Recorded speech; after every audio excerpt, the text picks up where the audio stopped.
అప్పుడే ఈ వెన్నెముకకి అంటుకొని చక్రాలు ఇవన్నీ కూడా తయారు చేసింది. తయారు చేసినప్పుడు అవి ఒక్కొక్కటి బయటికి వస్తూ అవి పనిచేస్తూ ఉన్నాయి. మొట్టమొదటి చక్రము ఏ చక్రం అనుకున్నాము? మొట్టమొదటి చక్రం ఏది తయారైంది బయటకి? విశుద్ధ చక్రం. విశుద్ధ చక్రం మొట్టమొదట తయారయ్యి తర్వాత మిగతా చక్రాలు ఒక్కొక్కటి వచ్చాయి.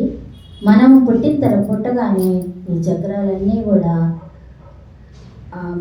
అన్నీ ప్రారంభమయ్యి చక్కగా యాక్టివేషన్ అయిపోయి అన్నీ పనిచేస్తూ ఉంటాయి అన్నమాట.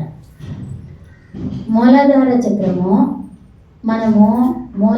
ఇప్పుడు పంచభూతములు మన శరీరము పంచభూతములు కలిసి ఉన్నాయి మన శరీరంలో. పంచభూతములు అంటే ఏమిటి? అవి చెప్పండి. ఆకాశము, వాయువు, అగ్ని, నీరు, భూమి. అందరూ చెప్పలా మీరు?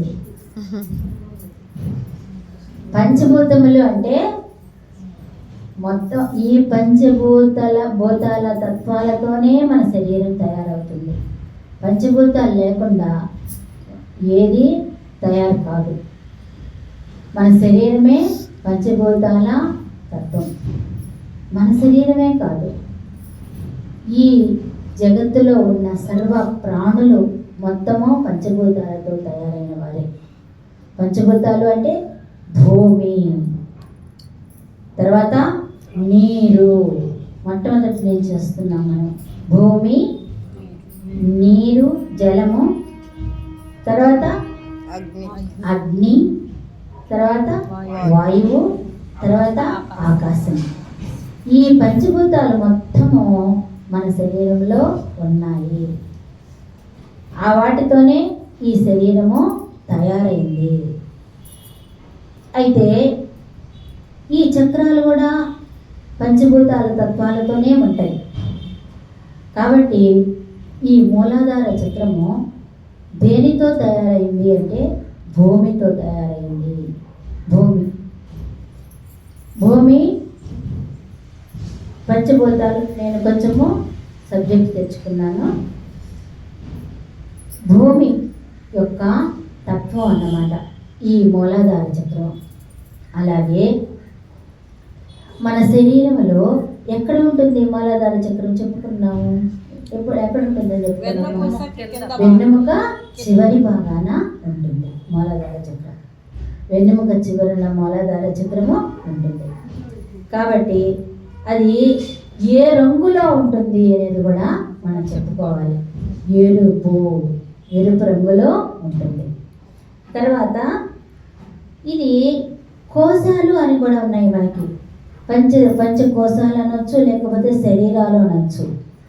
ఇది పంచకోశాలు అంటే మన అన్నమయ కోశము అని చెప్పుకున్నాం కదా. అన్నమయ శరీరము, తర్వాత ప్రాణమయ శరీరము, మనోమయ శరీరము, విజ్ఞానమయ శరీరము, ఆనందమయ శరీరము, విశ్వమయ శరీరము, నిర్వాణమయ శరీరం అని చెప్పుకున్నాం.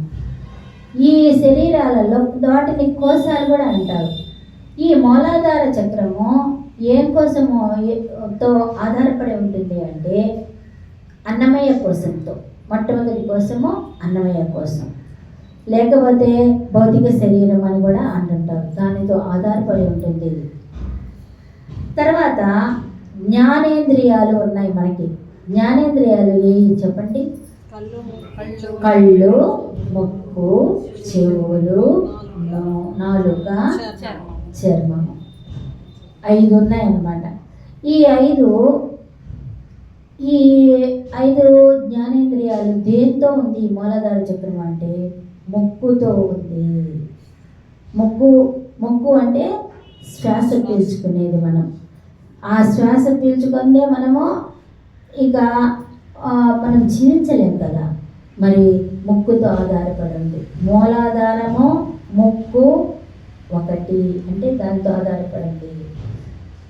మూలాధారంలోనే మనకి ముక్కు ఉంది. అంటే శ్వాసే, ఇప్పుడు మనం పీల్చుకునే శ్వాసే మనకు మూలాధారము. శ్వాసే మూలాధారము, దానికి దీనికి లింకు. అలాగే గ్రంథులు కూడా ఉన్నాయి మన శరీరంలో.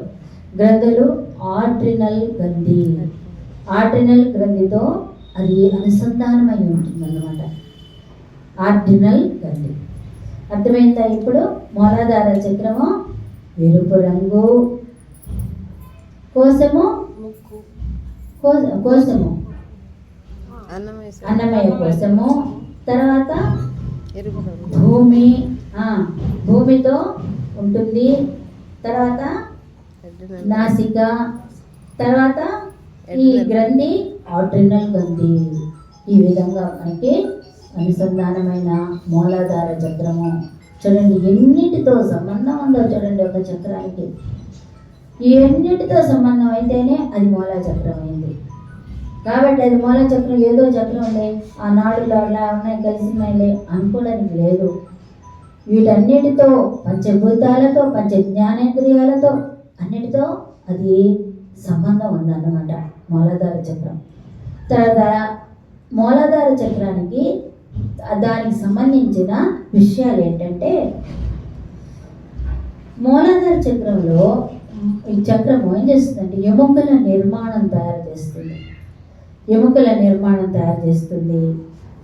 తర్వాత ఈ చక్రంలో ఉన్నవారు శారీరక భౌతిక కోరికలతో ఉంటారు. మనం మొట్టమొదటి చెప్పుకున్నాం.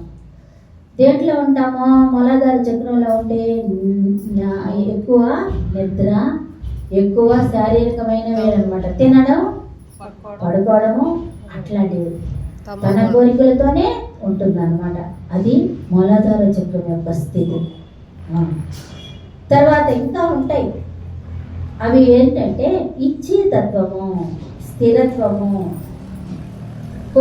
కష్టాలు తెచ్చుకోవడము, కష్టాలు కూడా ఎందుకంటే మందస్థితిలో ఉంటారు కదా వీళ్ళు, అందుకని కష్టాలు తెచ్చుకోవడము, కష్టాలు ఎదుర్కోవడము, అవన్నీ గుణాలు ఉంటాయన్నమాట. కష్టపడే తత్వము, నేను చెప్పాను కదా సంపాదించడమే దీనికి మూలం అని చెప్పాను. సంపాదించడము, తినడము, నిద్రపోవడము అనేది ఉంటుందని చెప్పి అది బాగా సంపాదించాలా అనే తత్వం మూలాధార చక్రంలో ఉంటుంది. అయితే రోగాలు వచ్చాయనుకో మనకి, మన శరీరానికి మూలాధార చక్రంలో ఏ రోగాలు వస్తాయి అంటే మోకాళ్ళ నొప్పులు. ఈ మూలాధార చక్రం బాగా పనిచేయకపోతే మోకాళ్ళ నొప్పులు వస్తాయి. మలబద్ధకం అంటే మోషన్ సరిగా పోకుండా ఉండడము. తర్వాత కీళ్ళ నొప్పులు,